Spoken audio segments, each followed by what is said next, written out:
Welcome to Luca and Miguel. Enjoy the video. You start by locking down technical basics and making the first measurements.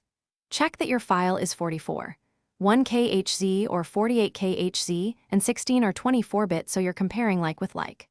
Load a trusted reference track and switch to closed-back headphones to isolate room noise. Once done, bypass all effects and set input/output gain so peaks sit near -6 dBFS. This gives headroom for analysis. Make sure levels aren't clipping before you run any tests, because early distortion ruins everything downstream. Now dig into diagnostic tools to reveal problems you can't hear yet. View the waveform at full zoom, spot clipping, DC offset, or digital zeros that indicate glitches. Then open a spectrum analyzer and spectrogram to check energy distribution. Look for missing low-end, harsh mid-spikes, or resonant peaks.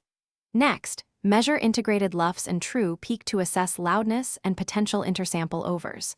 While you work, compare to your reference. Differences in frequency balance and dynamics explain what you'll need to fix.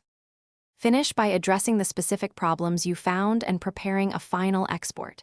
Use corrective EQ to tame resonances, gentle compression for consistent dynamics, and a declipper if you identified clipping.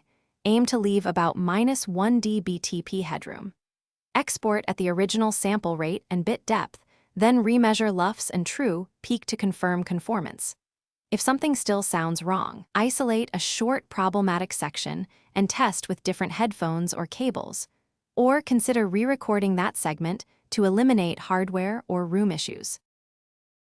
Thanks for watching and please subscribe. It's the best investment you'll ever make.